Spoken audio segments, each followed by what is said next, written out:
الله العظيم. اللهم صل على سيدنا محمد وعلى آل سيدنا محمد وبارك وسلم.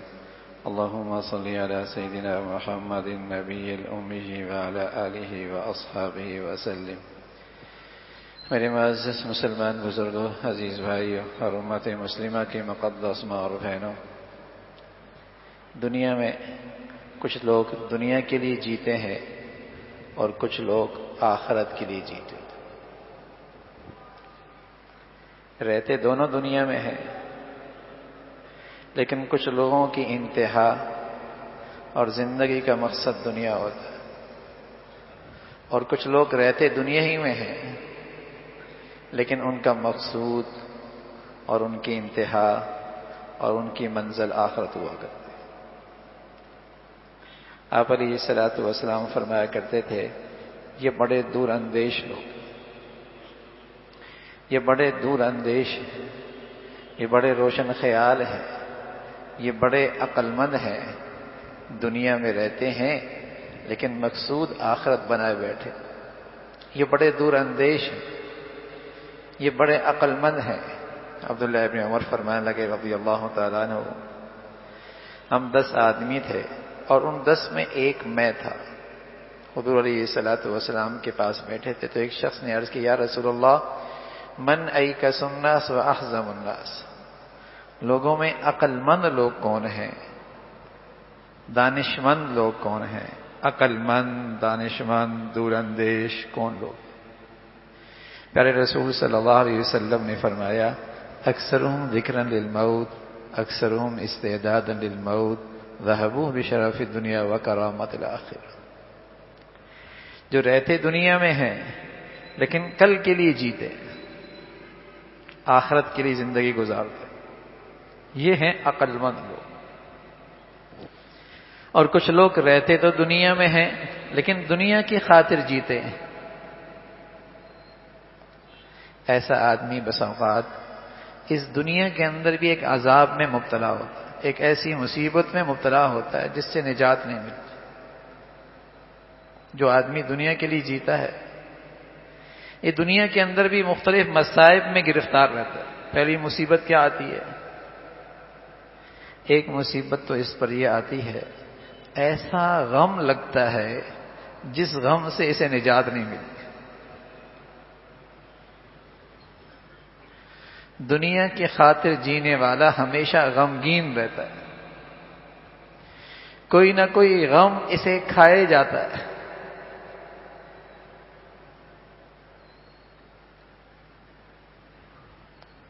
یہ نہیں ملا، وہ نہیں ملا، ایسا نہیں ہوا، ایسا نہیں ہوا، کوئی نہ کوئی غم کھائے جاتا ہے. دوسری مصیبت کیا آتی ہے؟ دوسری مصیبت اس پر یہ آتی ہے کہ ایسا مشغول رہتا ہے کہ اس کے اندر فراغت ہے ہی نہیں.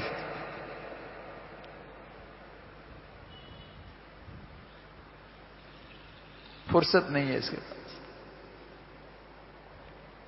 ہر وقت مشغول رہتا ہے. تیسری مصیبت کیا ہوتی ہے؟ تیسری مصیبت یہ ہوتی ہے، کچھ بھی مل جائے اسے لیکن اس کے اندر کا فقر ختم نہیں ہوتا. یہ بیچارہ فقیر ہی رہتا ہے.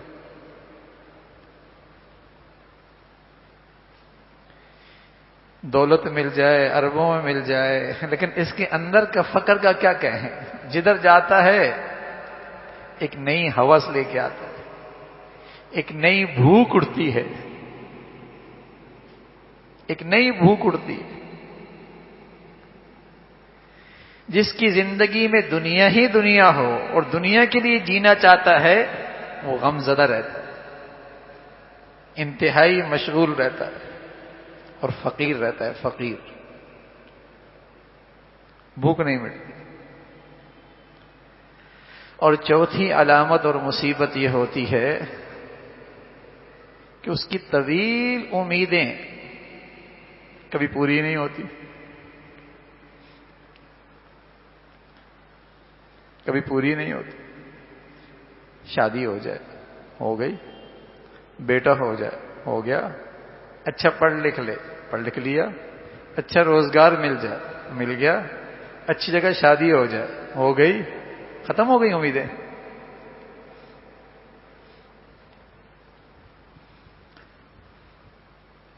اتنی امیدیں ہیں پوری نہیں ہوتی، اس لیے کہ اس کا تو جہان ہی یہی ہے نا، اس کے یہاں تو صبر ہے ہی نہیں، قناعت ہے ہی نہیں، شکر ہے ہی نہیں۔ یہ ساری خوبیاں تو اسے نصیب ہوتی ہیں جو آخرت کے لیے جیتا ہے، وہ صبر کرتا ہے، وہ قناعت کرتا ہے، وہ شکر کرتا ہے، اس کا پیٹ بھرتا ہے۔ جو دنیا کے لیے جی جاتا ہے اس کا پیٹ نہیں بھرتا۔ آپ علیہ الصلوۃ والسلام فرمایا کرتے تھے ایک وادی سونے کی ہو دوسری بھی مل جائے، دو وادیاں سونے کی، کوئی کلو دو کلو کی بات نہیں ہو رہی۔ اللہ کے نبی فرمانے لگے ایک وادی کے بعد دوسری وادی بھی سونے کی مل جائے، اس کی ہوس پھر بھی ختم نہیں ہوگی، اس کی بھوک پھر بھی نہیں مٹے گی، ہاں قبر کی مٹی سے اس کا پیٹ بھرے گا۔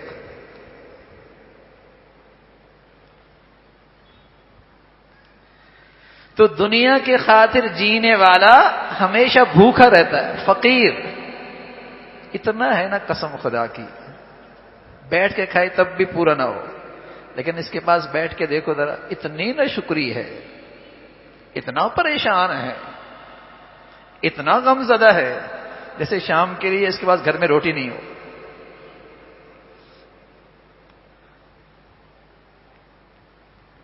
نہ شکرہ اتنا ہے، پریشان اتنا ہے، مایوس اتنا ہے جیسے شام کے لیے گھر میں کھانا نہ ہو۔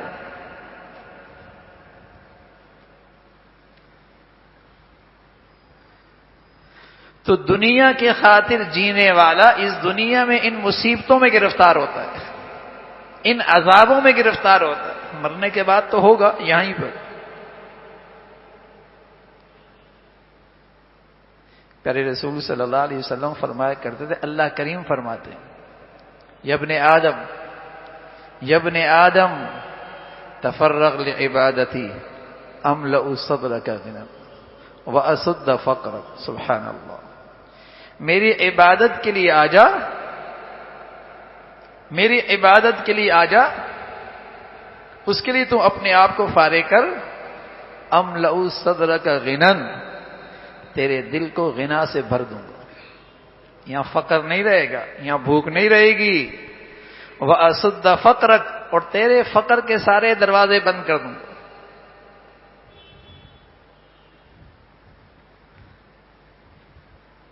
آج یہ سب کے سامنے احتیاج کا ہاتھ تو پھیلاتا ہے، جھولیاں تو پھیلاتا ہے، شکوے شکایت تو کرتا ہے، اپنے نبی کا بتایا ہوا وظیفے پہ عمل نہیں کرتا کہ اللہ نے کیا کہا ہے، ارے عبادت کے لیے آ جا، فقر ختم ہو جائے گا، تیرا احتیاج مٹ جائے گا۔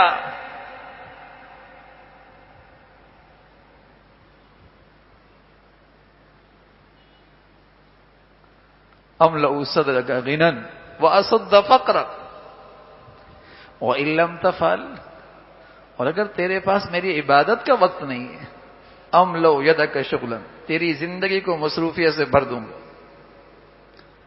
ہوش ہی نہیں رہے گا، ہوش ہی نہیں رہے گا، کیسا دن گزرا، کیسی رات آئی، کیسا دن گزرا، کیسا ہفتہ گیا، مہینہ گیا، سال گزرا، ہوش ہی کوئی نہیں ہے، ایسی مشغولیت۔ وَلَمْ أَسُدَّ فَقْرَكَ، فرمایا پھر بھی فقیر رہے گا، پھر بھی فقیر رہے گا، تیرے اندر کا فقر تو نہیں ختم ہوگا۔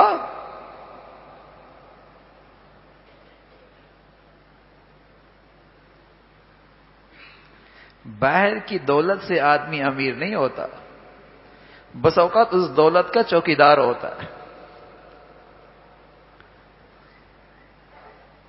وہ دولت بس اوقات اسے اور خوار رکھتی ہے، پریشان رکھتی ہے۔ امیر تو آدمی دل کا ہوتا ہے۔ یہاں غنا آ جائے نا، یہاں بھوک مٹ جائے، اور یہ اللہ کی بندگی کے بغیر یہ بھوک مٹا نہیں کرتے۔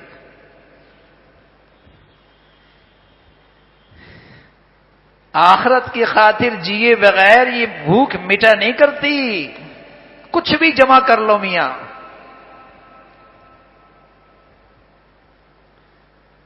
اندر کی بھوک نہیں مٹے گی، اندر کی ہرس و ہوس کی یہ آگ نہیں بجھے گی.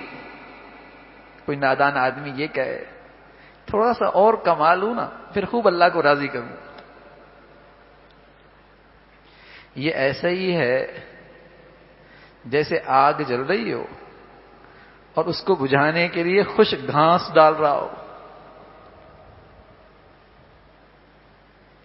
بتائیے آگ بھڑکے گی یا بجھے گی؟ اندر کی بھوک مٹانے کے لیے اور اکٹھا کرنا یہ ایسا ہی ہے کہ اس آگ کو بجھانے کے لیے اور سوکھا گھاس ڈال رہا ہے.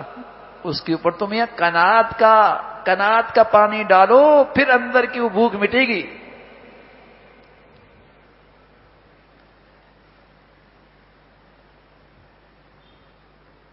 جہاں جانا ہے نا اس کو زیادہ سوچو پھر سکون آئے گا. بڑی بیماری ہے، بڑا روگ ہے. اس لیے تو پیارے رسول صلی اللہ علیہ وسلم فرمایا کرتے تھے حب الدنیا رأس کل خطیہ. دنیا کی محبت ہر خطا کی جڑ ہے، ہر برائی کی جڑ.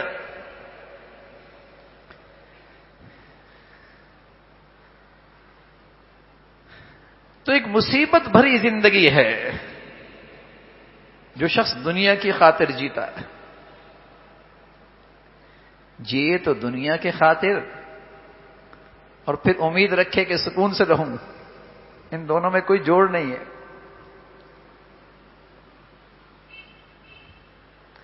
ان دونوں میں کوئی جوڑ نہیں ہے. ہاں سکون اسے ملتا ہے، قناعت اسے ملتی ہے، شکر اسے ملتا ہے. غنی وہ بنتا ہے جو دنیا میں اپنے آپ کو ایک مسافر سمجھتا ہے، منزل پہ نظر رہتی ہے. مسافر آدمی اگر اسے لانچ میں ہر چیز نہ ملے تو سکون سے رہتا ہے، کوئی بات نہیں منزل پہ مل جائے گا. دوران فلیٹ اور گاڑی طبیعت کے مطابق کمبل نہ ملے پریشان نہیں ہوتا زیادہ، کوئی بات نہیں، گھر میں جا کے آرام کر لیں. طبیعت کے مطابق سیٹ اور بستر نہ ملے تو اپنے آپ کو سمجھا لیتا ہے ارے میاں دیر کتنی ہے، گھر جا کر مل جائے گا نا.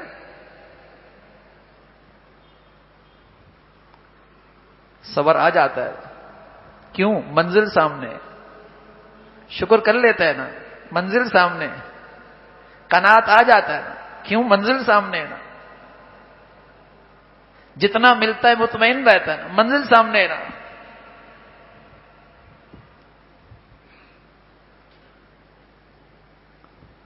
تو جو مسافر سمجھتا ہے اور منزل پہ اور اپنے حقیقی زندگی اور گھر پہ نظر ہوتی ہے وہاں شکر ہوتا ہے.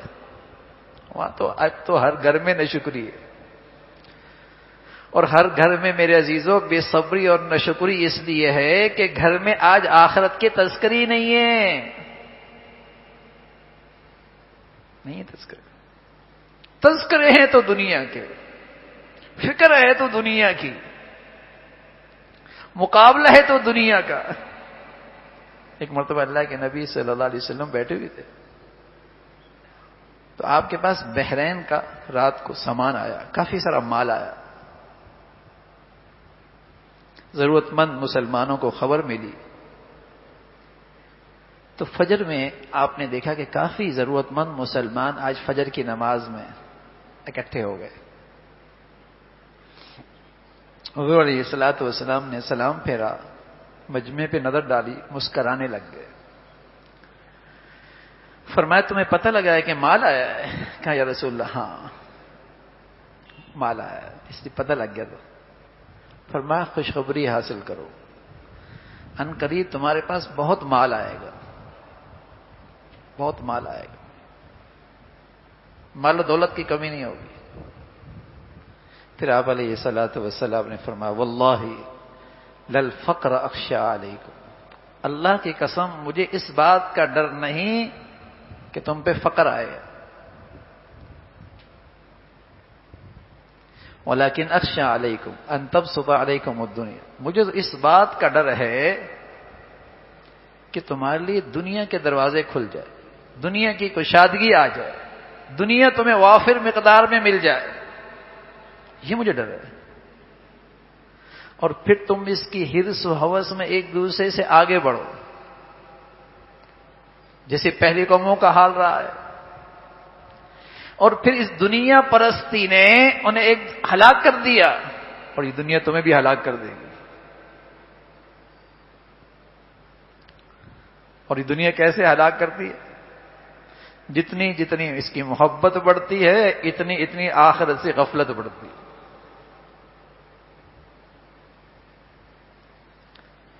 اتنی ہی آخرت سے غفلت بڑھتی ہے، اور اللہ حفاظت فرمائے جس کی زندگی میں آخرت سے غفلت بڑھ جائے، اس کی دنیا بھی اس کے لیے جہنم بن جاتی ہے۔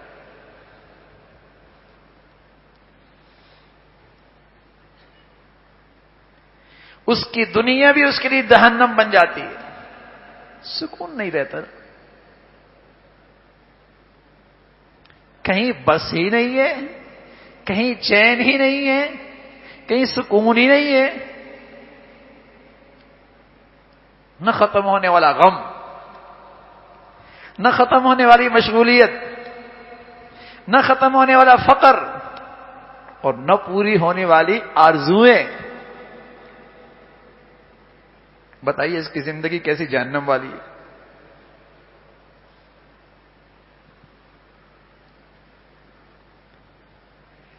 تو آخرت فراموشی کی سزا اس دنیا میں بڑی بلا ہے، بڑی بلا ہے۔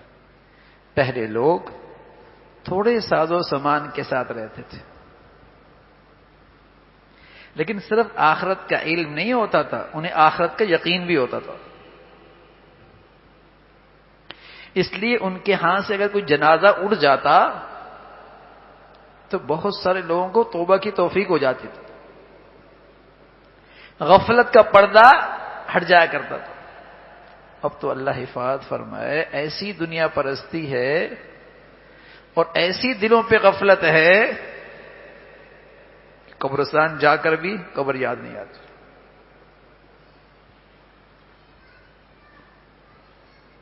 یہ دل نہیں بدلتا، جیسے میں نے جانا ہی نہیں۔ ایک نوجوان نے گھر بنایا اور بڑا اچھا گھر بنایا،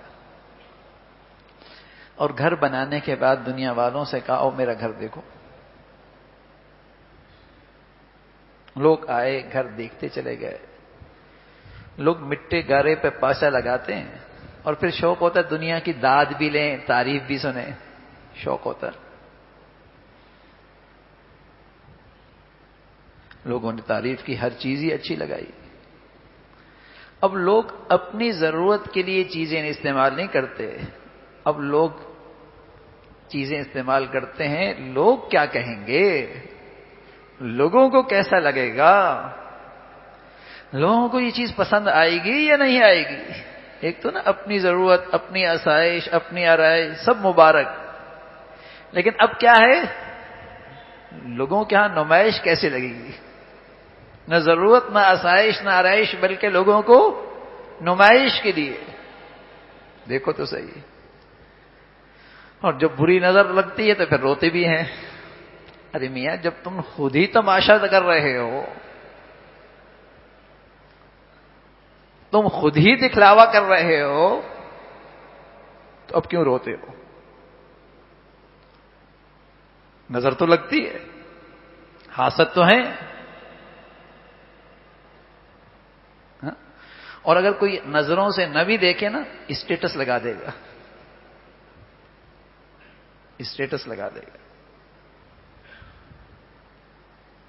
یہ بھی بیماری ہے، یہ بھی ایک بیماری ہے۔ اور اس اسٹیٹس کا نقصان کیا ہوتا ہے، خود بھی اپنے آپ کو خطرے میں ڈالتا ہے، اور کئی لوگوں کے گھروں کو مصیبت میں ڈال دیتے ہیں۔ بچے باپ کو کوستے ہیں، ابا وہ تو وہاں گئے ہیں، آپ تو ہمیں لے کے نہیں جاتے۔ بیویاں شوہروں کو کوستی ہیں، آپ بھی تو کبھی لے جایا کریں۔ وہ بیچارہ اتنی مصیبت میں آ جاتا ہے کہ پھر نہیں دیکھتا کہ حلال کیا ہے حرام کیا ہے. اور روز روز تو گھر کی یہ باتیں نہیں سن سکتا نا. پھر انہیں حرام بھی کھلاتا ہے حلال بھی کھلاتا ہے, ان کی خواہشات پوری کرتا ہے. یہ وبا ہے, وبا.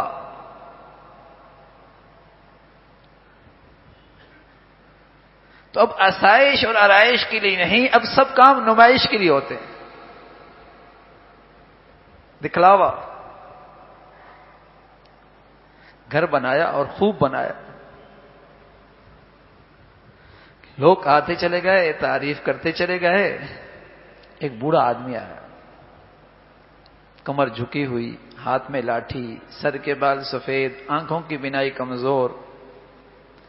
لیکن وہ بوڑھا بڑا خوش نصیب, بینائی سر کی آنکھوں کی ضرور کمزور تھی, دل کی آنکھوں کی نظر بڑی تیز تھی. آ کر اس نوجوان کے کندھے پہ ہاتھ رکھا اور کہا, بیٹے تیرا گھر بہت خوب ہے, بہت ہی خوب ہے, ہر چیز ہی اچھی ہے, لیکن اس گھر میں 2 خامیاں بھی ہیں. اب جب سب تعریفیں کر رہے ہوں تو کسی کی بات ایسی پسند نہیں آتی. اور پھر جیب میں پیسہ ہو, جوانی ہو, ہڈیوں میں گودا ہو, رگوں میں گرم خون ہو, تو بوڑھے باپ کی بات بھی بس اوقات اچھی نہیں لگتی. نوجوان جھنجھلا کر کہنے لگا, بڑے میاں ساری دنیا تعریف کر رہی ہے, آپ کیوں میرے گھر میں کون سی خامیاں نظر آئیں؟ بڑے میاں تحمل سے کہنے لگے, بیٹے تیری خیر خائی میں کہہ رہا ہوں, اس میں 2 خامیاں ہیں. تیز لہجے میں کہنے لگا, بتائیے کون سی خامیاں؟ تو بڑی میاں کہنے لگے, بیٹے اس میں 2 خامیاں یہ ہیں, نہ یہ مکان پائیدار ہے, نہ اس کا مکین پائیدار ہے. نہ یہ گھر ہمیشہ کا, نہ گھر والا ہمیشہ کا. دیکھتے نہیں میرے عزیزو, بناتا کوئی ہے, رہتا کوئی ہے. اکٹھا کوئی کرتا ہے, استعمال کوئی کرتا ہے. کاروبار کوئی شروع کرتا ہے, کام کوئی کرتا ہے. دولت کس نے اکٹھی کی, استعمال کس نے کی. بس اوقات یہ منظر زندگی میں بھی نظر آتا ہے, اتنا پیسہ ہے, گھر میں آنے والی ماسی سب کھاتی ہے, اور گھر کا مالک کچھ نہیں کھا سکتا. گھر کا مالک کچھ نہیں کھا سکتا. یہ گھر کی ملکہ ڈائٹنگ پہ, یہ کچھ نہیں کھا سکتا. کماتا کوئی ہے, کھاتا کوئی ہے, بناتا کوئی ہے, رہتا کوئی ہے. کہا, بیٹے اس میں یہ 2 خامیاں ہیں, نہ گھر ہمیشہ کا, نہ گھر والا ہمیشہ کا. وہ نوجوان سینے میں دل رکھتا تھا, پتھر نہیں. سینے میں دل تھا, پتھر نہیں. غافل ضرور تھا, تکبر نہیں تھا, ضدی نہیں تھا. سینے میں دل تھا, پتھر نہیں. آنکھوں سے آنسو جھلک پڑے. سینے میں دل تھا, ضدی نہیں تھا, تکبر نہیں تھا, غافل ضرور تھا. آنکھوں سے آنسو جاری ہو گئے. اب تو میرے عزیزو سینے کا دل کہاں رہا. لقمہ حرام, لقمہ حرام, اور اس آنکھوں کا حرام دیکھنا, یہ بدنظری, یہ بدنگاہی, اور یہ لقمہ حرام سینے کے دل کو دل نہیں رہنے دیتا, پتھر بنا دیتا. جنازے اٹھتے ہیں, پیاروں کو اٹھاتا ہے, منو من مٹی کے نیچے رکھ کے آتا ہے, اس کے دل پہ اثر کوئی نہیں ہوتا. اور یہ دونوں گناہ عام ہیں, بدنظری اور حرام.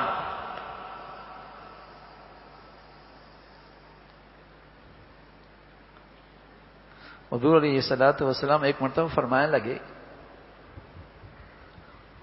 کچھ لوگ قیامت میں آئیں گے, ان کی نیکیاں ایسی ہوں گی جیسے عرب کے پہاڑ. جہنم میں جائیں گے. کہ یا رسول اللہ کیا وہ نمازی ہوں گے؟ فرمایا نمازی بھی ہوں گے، روزے دار بھی ہوں گے، بلکہ تہجد گزار بھی ہوں گے، لیکن جب مال کی بات آئے اور جاہ کی بات آئے، جب مال کی بات آئے، جاہ کی بات آئے، انہیں کوئی پرواہ نہیں ہوتی اس میں حلال کیا ہے حرام کیا ہے، کود پڑتے ہیں. فرمایا جہنم میں جائیں گے. نمازی، روزے دار، تہجد گزار، لیکن دنیا پرست ایسے بھوکے کہ جہاں مال کی بات آئی، جہاں جاہ کی بات آئی کود پڑے، نہیں دیکھا حلال کیا ہے حرام کیا ہے.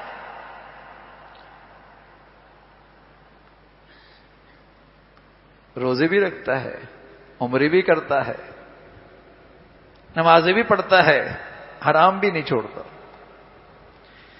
نہ رشوت چھوڑتا ہے، نہ لوٹ مار چھوڑتا ہے، نہ بددیانتی چھوڑتا ہے، نہ سود چھوڑتا ہے. یہ چیزیں جو دل کو پتھر بنا دیتی ہے. لقمہ حرام اور آنکھوں کا حرام دیکھنا،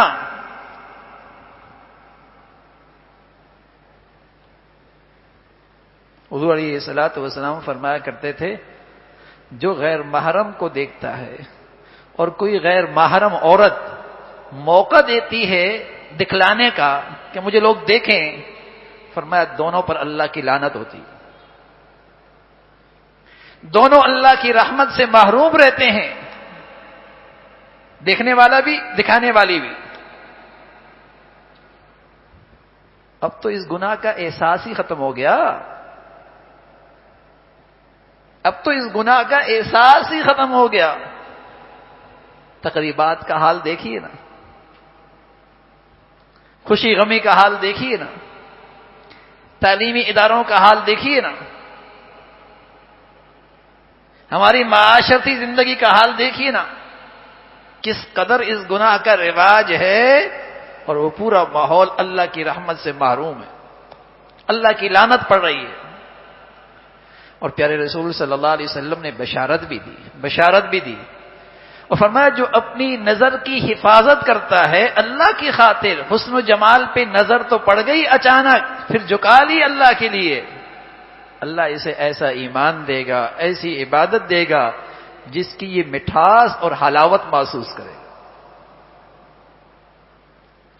ایسا نور ملے گا کہ عبادت کی لذت ملے گی.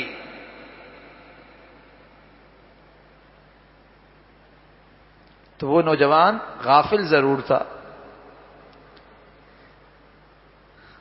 لیکن ضدی اور تکبر نہیں، سینے میں دل پتھر نہیں.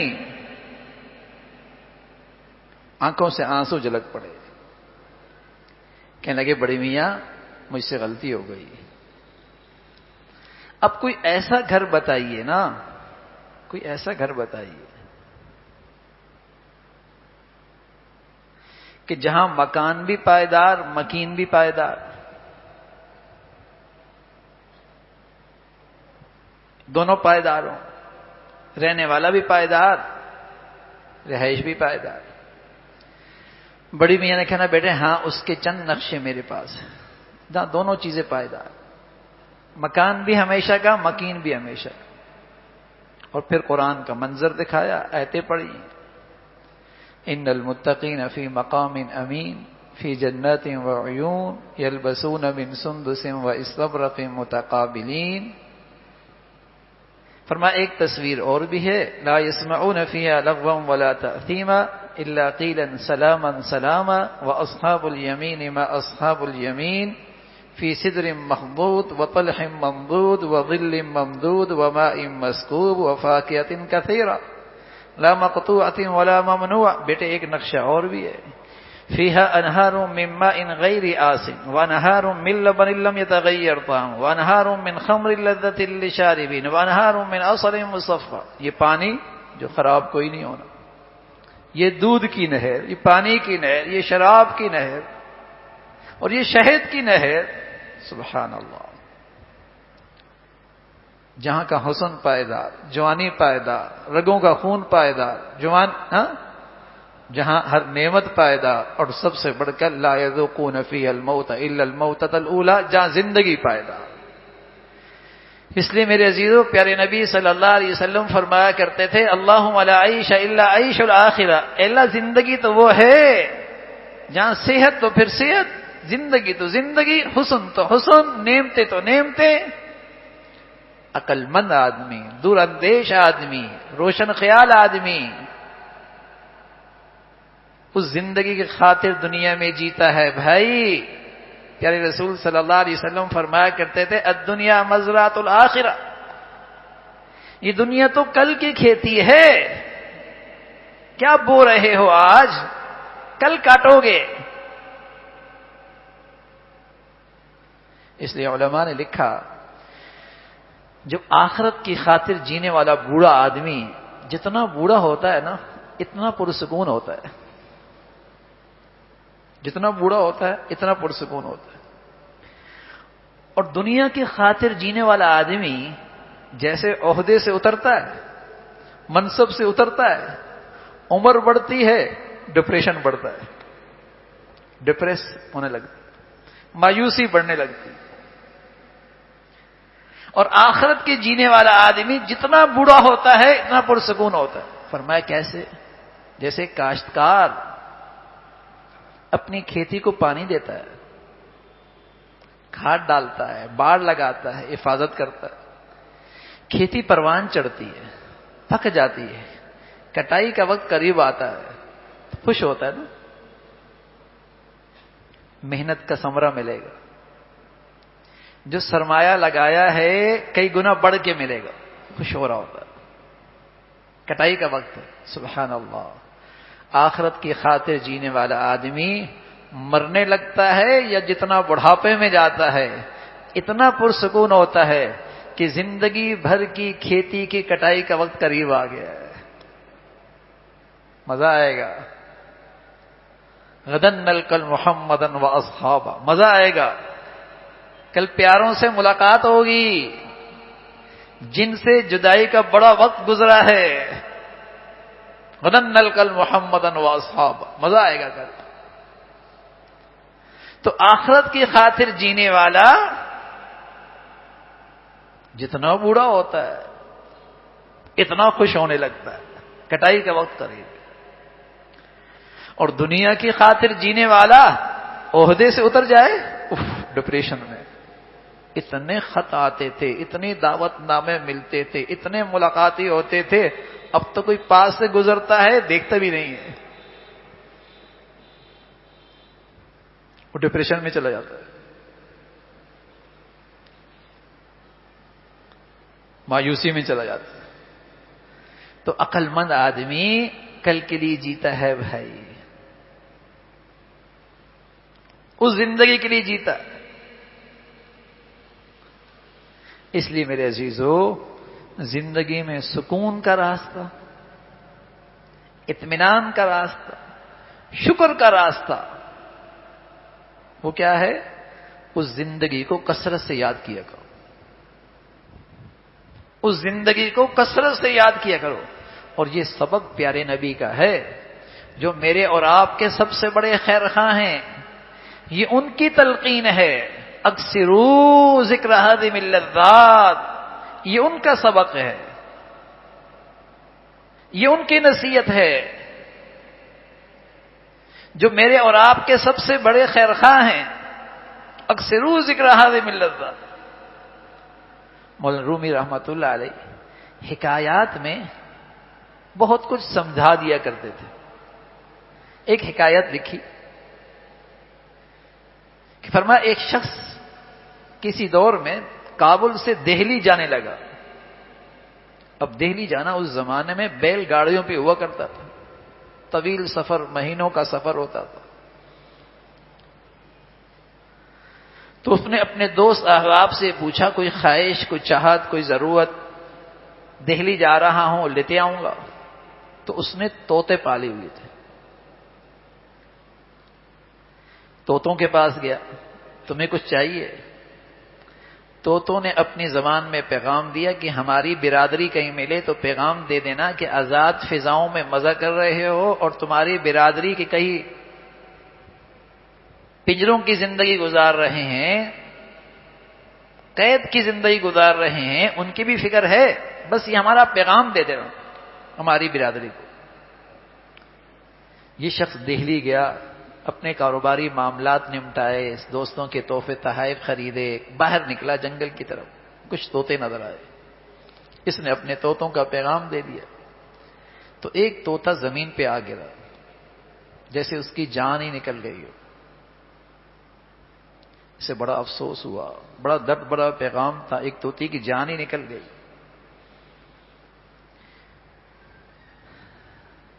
واپس آیا، آرام کیا، اپنے طوطوں کے پاس گیا جو پنجرے میں تھے، انہوں نے کہا کہ تم بڑا درد بھرا پیغام تھا، تمہارے پیغام سے تو ایک طوطے کی جان ہی نکل گئی، کہ میں نے پیغام دیا تو ایک طوطا زمین پہ آ گرا۔ ان سارے طوطوں نے گردن زمین پہ رکھ دی، جیسے سب کی جان نکل گئی۔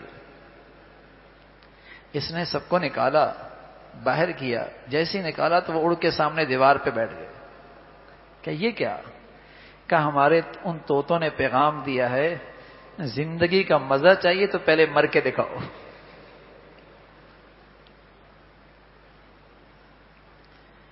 زندگی کا مزہ چاہیے نا، پہلے مر کے دکھاؤ۔ قسم خدا کی، جو مرنے کے لیے جیتا ہے وہ زندگی کا لطف اٹھاتا ہے، اور جو جینے کے لیے جیتا ہے نہ جانے کتنی مرتبہ غم سے مرتا ہے۔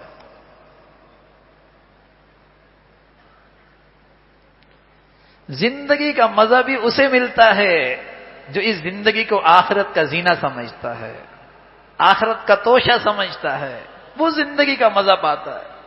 جو دنیا کے لیے جیتے ہیں ان کی زندگی میں کوئی مزہ نہیں ہے۔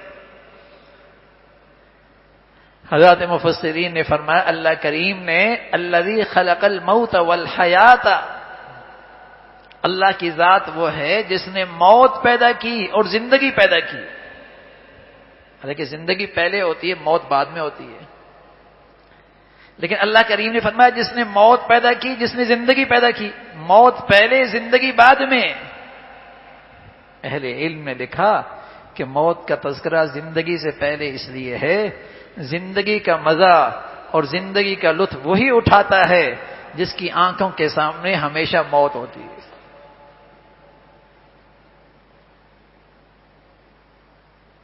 زندگی کا کیوں وہی وہ لطف اٹھاتا ہے۔ کہیں بھی اس کی زندگی میں ناگواری آ جائے نا تو اس ناگواری کو وہ ایسا لیتا ہے جیسے مسافر کو سفر میں کوئی ناگواری آتی ہے، تو صبر کر لیتا ہے، برداشت کر لیتا ہے، اپنے دل کو سمجھاتا نہیں ہے سفر ہی تو ہے، سیٹ نہیں ملی، کھانا نہیں ملا، طبیعت کے مطابق بستر نہیں ملا، کشادہ جگہ نہیں ملی، بے صبری کا مظاہرہ تو نہیں کرتا، چیخو پکار تو نہیں کرتا۔ اگر کوئی ایسا کرنے لگ جائے تو کیا کہیں گے؟ دماغ ٹھیک نہیں ہے، دماغ ٹھیک نہیں ہے۔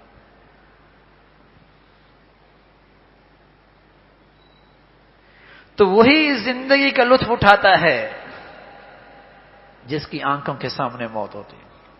تو پیارے رسول صلی اللہ علیہ وسلم نے اپنی امت کو نصیحت فرمائی، تلقین فرمائی، اپنا جانا یاد رکھا کرو، اپنی آخرت کی زندگی سامنے رکھا کرو، مزہ آئے گا زندگی کا۔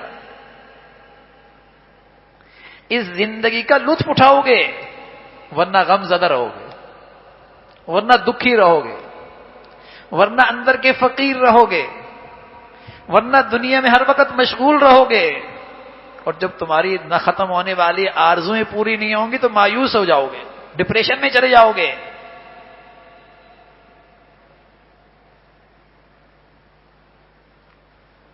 اس زندگی کو یاد رکھا کرو۔ اس لیے پیارے رسول صلی اللہ علیہ وسلم فرمایا کرتے تھے من جعل همه هم الاخرہ کفاہ اللہ ہم دنیا۔ سبحان اللہ، سبحان اللہ۔ آپ علیہ الصلوۃ والسلام فرما رہے جو آخرت کو اپنا غم اور فکر بنائے گا اللہ اسے دنیا کے سارے غموں سے نجات نصیب فرما دیں گے۔ حکیم الامت تھانوی رحمۃ اللہ علیہ فرمایا کرتے تھے کسی شخص کو کوئی دنیا کا غم لگا ہوا ہے، یقین کر لے اسے آخرت کے غم کی ہوا بھی نہیں لگی، ورنہ دونوں غم اکٹھے نہیں ہو سکتے، دونوں غم اکٹھے نہیں ہو سکتے۔ کسی کو اولاد کا غم ہے، کسی کی اولاد کو ہونے کا غم ہے، کسی کے پاس ہو گئی تو پڑھنے نہ پڑھنے کا غم ہے، کسی کو صحت کا غم کھایا جا رہا، کسی کو چھوٹے قد کا غم کھایا جا رہا، کسی کو خوبصورتی کا غم کھایا جا رہا، کسی کو معاش کا غم، غم ہی غم ہے میاں، غم ہی غم ہے، زندگی غموں سے بھری ہوئی ہے۔ اور پیارے رسول صلی اللہ علیہ وسلم فرمایا غموں سے محفوظ حفاظت من جعل ہمہ ہم الآخرہ کفاہ اللہ ہم دنیاہ، جو اس زندگی کو اپنی فکر اور غم بنائے گا دنیا کے سارے غموں اور فکروں سے نجات پائے گا۔ اس لیے ہم کہا کرتے ہیں جسے اللہ تعالیٰ آخرت کا غم دے دے وہ دنیا میں ڈپریشن میں نہیں رہتا، اور دنیا میں ڈپریس نہیں رہتا، وہ دنیا میں مایوس نہیں رہتا۔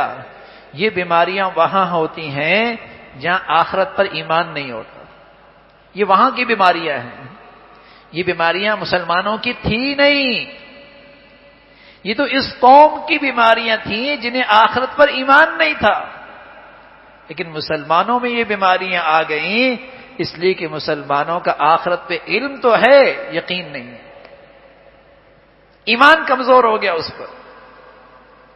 اب مسلمانوں کے اندر بھی یہ بات سننے میں آتی ہے، ڈپریشن کی گولیاں کھا رہا، مایوس ہے، ڈپریشن میں ہے۔ تو آخرت کا غم حقیقت میں زندگی کی راحت کا نام ہے، آخرت کی فکر حقیقت میں اس دنیا کے سکون کا نام ہے، آخرت کی فکر حقیقت میں اس دنیا میں قناعت کا نام ہے، شکر کا نام ہے۔ وہ نصیب ہو جائے، بچیاں بچے جوان، بچیاں بچے مایوس ہیں، غم زدہ، اس لیے کہ کسی خانے میں اس زندگی کا تصور بھی ختم ہو گیا نا۔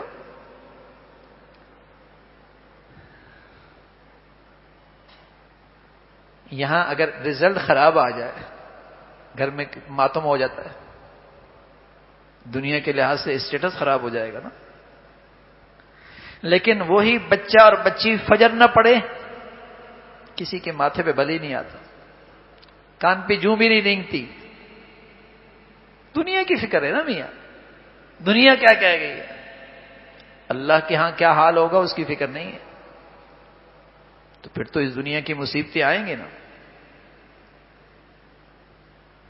پھر اس دنیا کے جو عذاب ہیں اس میں تو مبتلا ہوگا نا، غمگین رہے گا، دکھی رہے گا، اندر کا فقیر رہے گا۔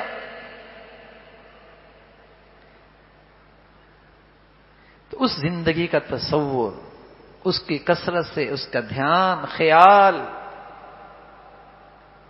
اس تھوڑی سی زندگی کو بھی خوشگوار بناتا ہے، تھوڑی سی زندگی کو خوشگوار بناتا ہے۔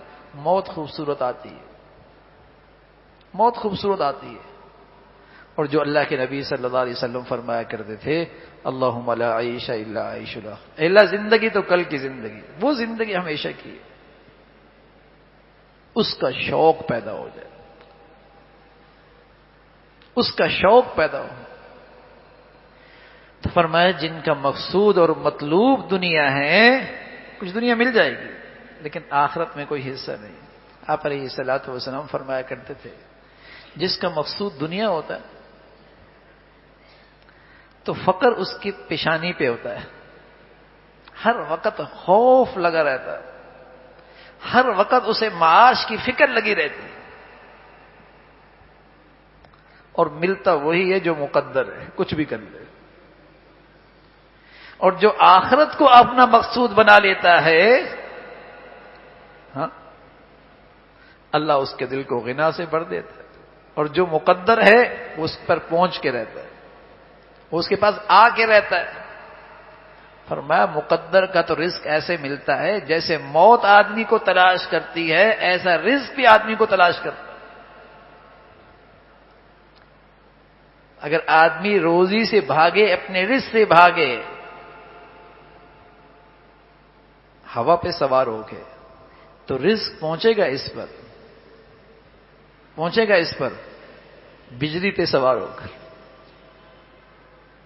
مرتا نہیں ہے جب تک کہ اس کا رزق اس کو مل نہ جائے۔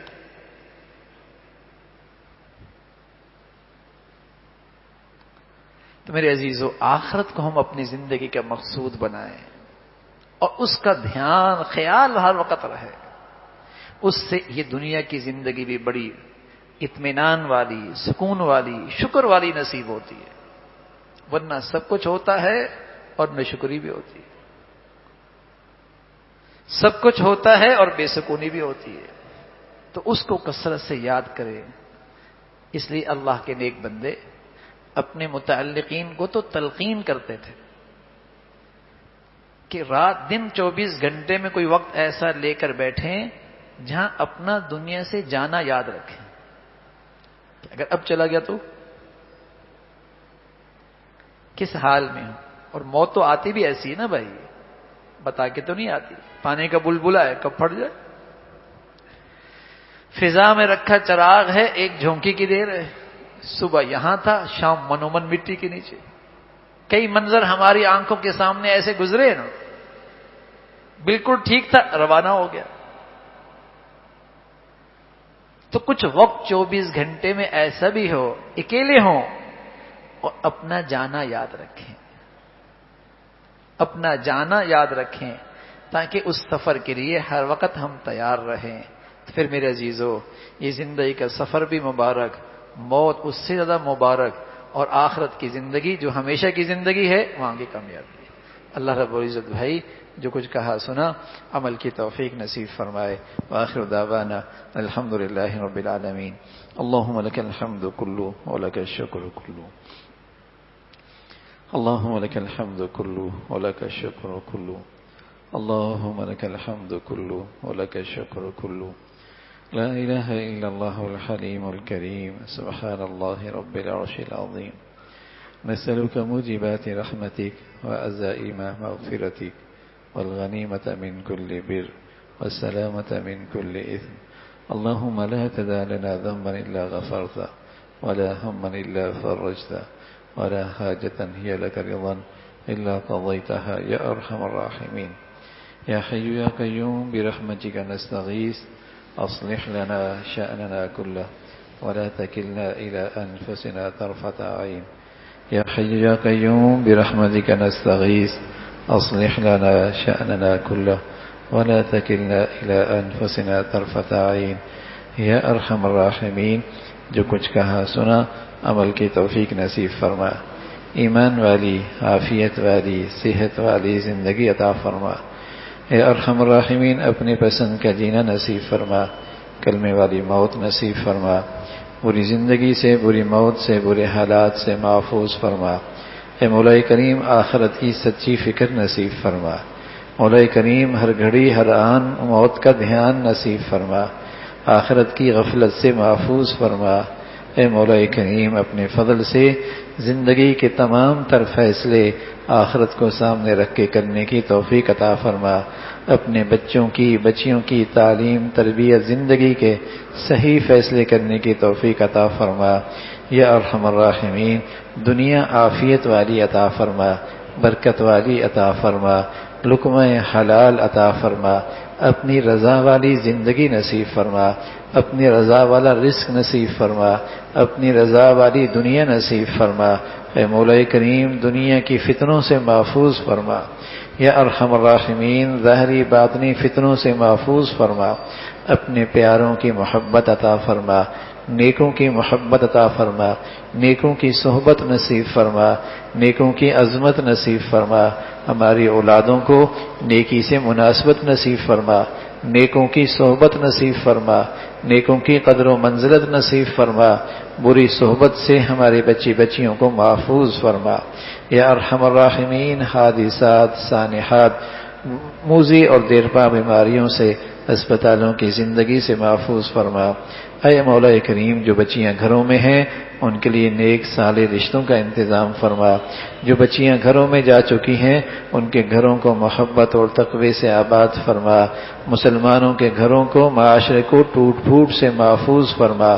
یا ارحم الراحمین، ہمیں اپنے بڑوں کے لیے صدقہ جاریہ بنا، ہماری اولادوں کو ہمارے لیے صدقہ جاریہ بنا، ہمیں اپنے بڑوں کے لیے عزت کا باعث بنا، ہماری اولادوں کو ہمارے لیے راحت کا اور عزت کا باعث بنا۔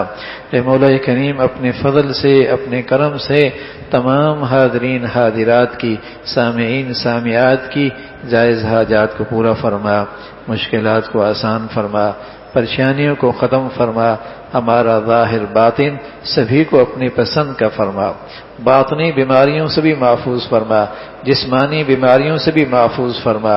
یا ارحم الراحمین، باطنی طور پر بھی صحت کاملہ نصیب فرما اور جسمانی طور پر بھی شفاء کاملہ نصیب فرما۔ یا ارحم الراحمین، اپنے فضل سے، اپنے کرم سے پیارے حبیب صلی اللہ علیہ وسلم نے جتنی خیریں مانگی ہمیں نصیب فرما، اور جن شرور سے پناہ مانگی ہم سب کو محفوظ فرما۔ اے مولا کریم، پوری امت مسلمہ کے حال پہ رحم فرما، مسلمانوں میں ایمانی اسلامی اخوت زندہ فرما، اسلامی بھائی چارہ عام فرما، مسلمانوں کو رنگ، نسل، وطن، علاقے، برادریوں کی بنیاد پر جتنی نفرتوں کی شکلیں ہیں ہمیشہ محفوظ فرما۔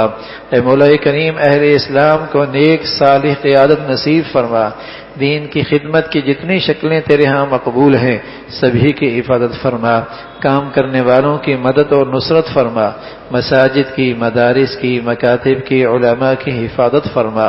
یا ارحم الراحمین، وطن عزیز کو سلامتی عطا فرما، یا نیکی کی اور خیر کی اور تعمیر کی قوتوں کو غلبہ نصیب فرما، شر کی اور برائی کی اور تخریب کی اور بے حیائی کی طاقتوں کو نیست و نابود فرما۔ یا ارحم الراحمین، اس ملک کو ہر قسم کے اندرونی بیرونی خطرات سے محفوظ فرما، یہاں ایمان ہدایت کی فضاؤں کو عام فرما۔ اپنے فضل سے مولا کریم ہم سب کے حال پہ رحم فرما، ہمارے شہر پہ رحم فرما، ہمارے ملک پہ رحم فرما، پوری امت مسلمہ کے حال پہ رحم فرما۔ ربنا تقبل منا انك انت السميع العليم وتب علينا انك انت التواب الرحيم، وصلى الله على سيدنا محمد وعلى آله واصحابه اجمعين برحمتك يا رب۔